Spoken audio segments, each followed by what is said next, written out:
Here's Jacob, and he worked for a man named Laban. Laban is deceiving him now. He's deceiving him. See, anybody on that system can be deceived. And so he's on the system. What I'm saying is this. I'm saying that he forgets about his covenant, and now he's working for Laban. And he said, "Appoint me that wages, and I'll give it." 'Cause he told Laban, "I like to leave and go back to my father." He said, "Well, just tell me what you want me to pay you." Praise God. And he said unto him, "You know how I have served you, and how thy cattle was with me for was little, which I had before I came. You had before I came, and now it's increased into a multitude, and the Lord has blessed you since my coming. Now, when shall I provide for my own house also?" Okay. And he said, "What shall I give you?" And Jacob said, "Don't give me a thing. Here's what you do. If you will do this thing for me, then I'll again feed and keep your flock." And he made a deal with him. "Here's what I want you to do," he said. "If any animals come out spot and speckled and striped, they're mine. Everything come out plain is yours." Laban said, "Well, I got him now. I got it."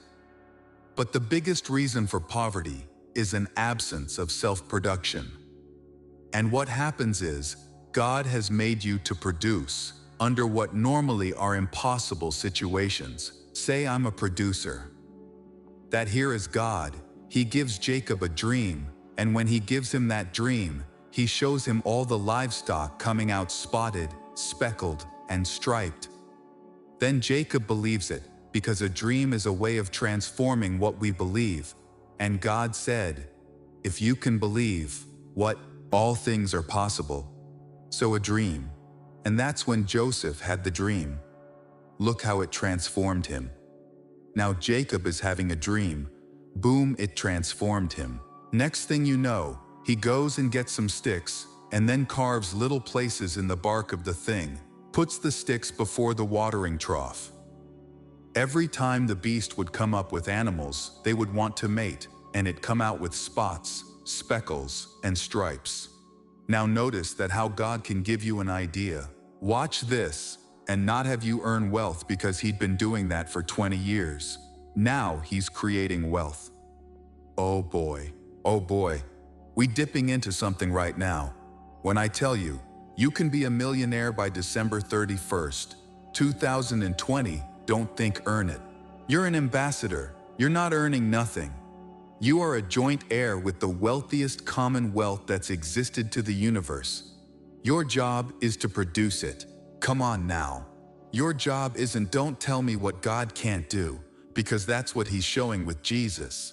Jesus is showing himself productive. "Hey Jesus, we ran out of wine." He said, "No problem. Get some water. Fill this up and so forth. Dip it out. Take it to on. Boom. Water turned to wine. So production. Hey Jesus, we're up here on the mountainside." Jesus had feed them. He said, "How are we going to feed them? We don't have anything." "Well, that's a little boy here. Now he has 2 fish and 5 loaves. Jesus said, "That's enough. Bring that to me." Boom, boom, boom, boom, boom. Not only did he feed him, he feed them till everybody was full. Watch this. And then he said, "Take up the fragment that nothing be lost." Now what do you think the 12 baskets went to? The little boy, because he was doing self-production. See, he listened. "Lord, see, I want you to come on up with me, because the reason why people are hurting, begging, migrating, so forth, it's because they're not using the facility of fruitfulness that God has put in every person. Listen, the world is using it. Many people in the world, the church can use it, but I want you to understand that the church is going to use it on a completely different level. See, the world has incremental innovation. That means that just studying it and it gets trial and error, and so far they're doing a little bit more, but you're going to have disruptive innovation. You're going to be 10 times better, and by the time they're trying to catch up with you, you're going to be 10 times better again. We got a man coming here. That's why I want you to come. Its name is Richard Montanez. He's coming. He was a janitor. It was mopping the floor. God gave him an idea. Now he's one of the chief executives at PepsiCo. He don't have all this education. He said, but Pastor, I spoken at Harvard. I spoke why? Self-production. See, it's not so much of how much sense knowledge you got. It's how much grace knowledge you got. Man, I'm preaching pretty strong right now. See, when I tell you that about me, I want you to know, that's not trying to get you to get money. I'm trying to get you to get into a position where you got influence. Nobody listens to a poor man. It's in the book. So God can't want you poor. He's got to want you to have some kind of moolah. It's not how many jobs you got. It's not how much are they paying you. Because if you're on the wrong side and you're still leaning on a system of this world, Satan can deceive you every way. But Sunday, you get a raise, he'll do something else to snatch that away. Get another raise. He'll do something else to try to snatch that away, because he's a deceiver. The way Jesus caught him is through discernment. Lord, have mercy. There is a lad here. Notice the disciples didn't catch it because they're as carnal as a goat. They didn't catch that because they're still in the flesh. But Jesus said, that's enough. Bring it here. All I need is 2 fish and 5 loaves to get this production center working. And then after they fed everybody, watch this, until they were all filled, so he's eradicating poverty. And then he said, take up the fragments now that nothing be lost. I'm sure the disciples looked at each other. Fragments? Fragments. There were fragments out there? Then they went out there and collected 12 baskets.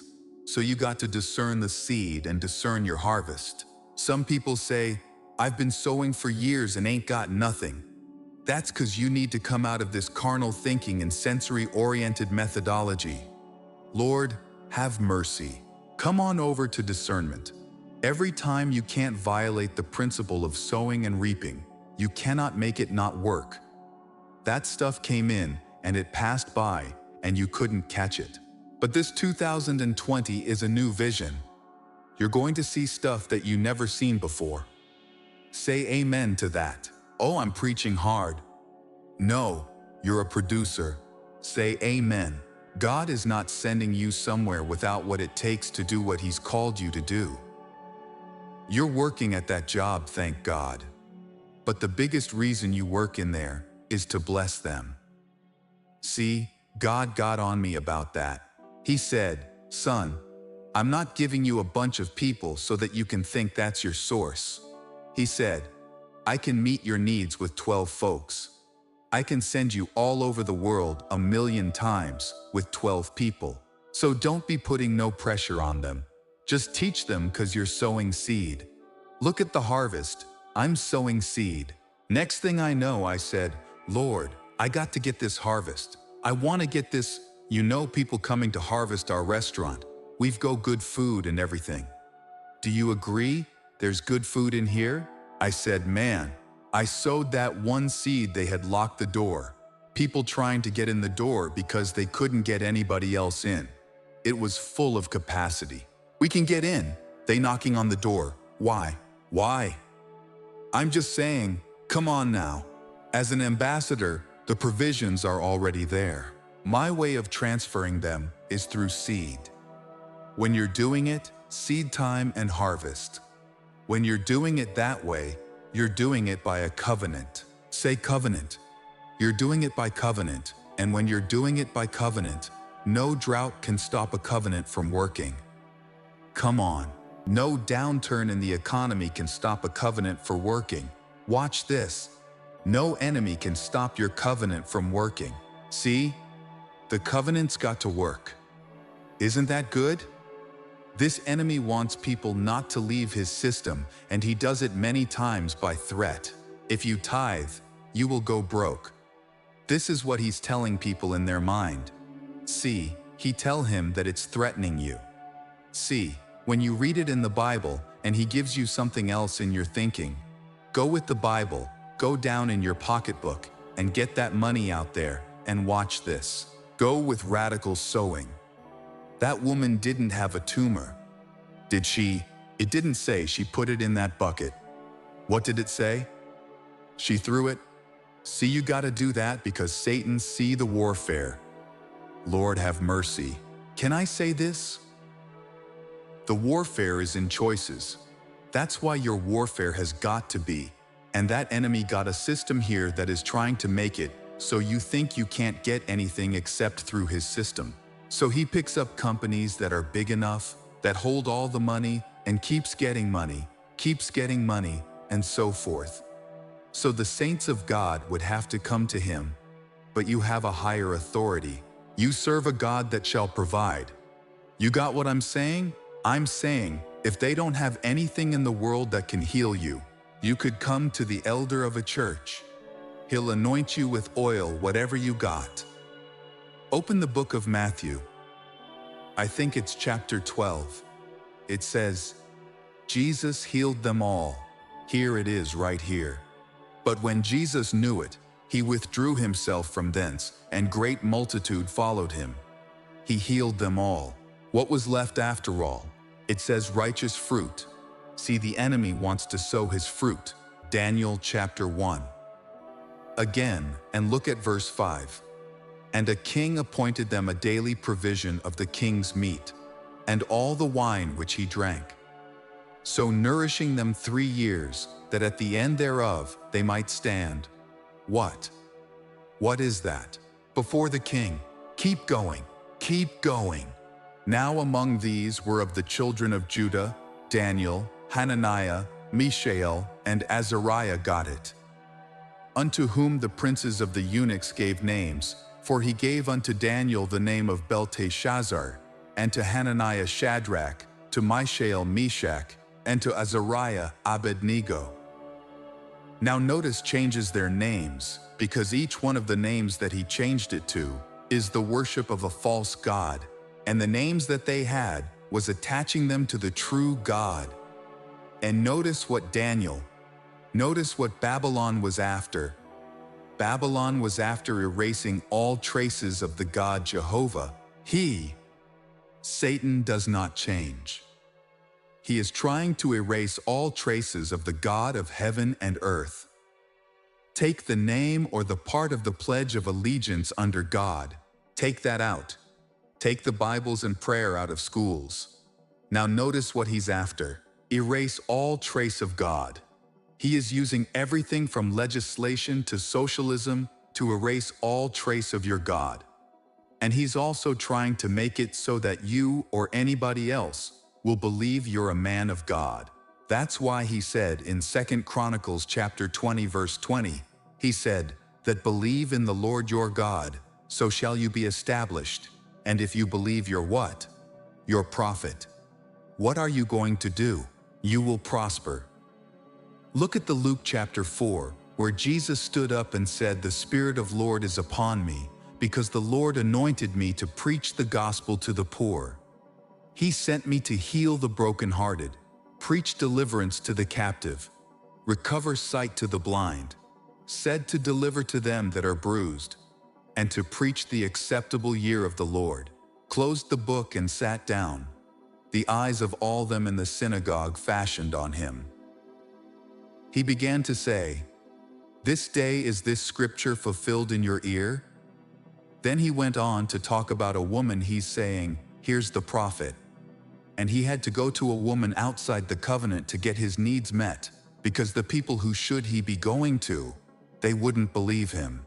And I'm telling you right now, it's amazing how the enemy can try to come in and affect the mind of a lot of the people that I'm preaching to every Sunday. And I get reports. One lady, don't go here, listen to it every Sunday, bought an apartment building. Now the letter that don't go here in Florida, Mercedes cash debt free. I'm saying, wait a second, what's up here? And I'm saying, the spirit of familiarity, or the spirit, come on, or a unbelieving spirit that he just preaching. I'm not just preaching. I'm trying to get God back in your life, because very subtle. All of a sudden you eat and you don't say the blessing over the food. Or get in a public place and ashamed to say the blessing over it. I'm telling you, the devil is coming after the church. What you gotta do is get bold. You're going to have to say, wait a minute. Jehovah is God. Jesus is Lord. Say amen. God can make you a millionaire in a month. Because it's not earned, it's created. And if you believe you'll profit, you will profit. Man, oh man. Satan is trying to wipe out all traces of the Bible, tying to make you see it like a natural in a storybook or whatever have you. Trying to make it wiped out. And there are people that Satan is using that he plants in churches that help unbelief. And I'm telling you, those days are over. We're about to get wild for Jesus. I mean on fire, man. People going to say you act like a fanatic. I am. He saved me. He delivered me. He filled me with the Holy Ghost. Why shouldn't I shout about it? Now you see what Jesus was doing? Jesus was wiping out every trace of the devil. Every trace of him should be wiped out in a church. He healed them all. Every demonic got delivered. It didn't make any difference. Every person to man here in the book of Acts, they said, silver and gold have I none, but such as I have, give I thee in the name of Jesus Christ of Nazareth. Rise up and walk. Man jumped up, praise God, watch this, had never walked. Wasn't so much they wanted him to walk because they wanted him to be a producer. They were getting his job back to get his ability, his esteem back. You're here to eradicate whatever the devil has done in people's lives. You are a representative of the Redeemer. Come on, say, I am immune to everything in this world that God has made it, so I am protected by heaven's government. And in the name of Jesus, I'm going to finish the work that He's called me to do. In Jesus' name. Shout about it.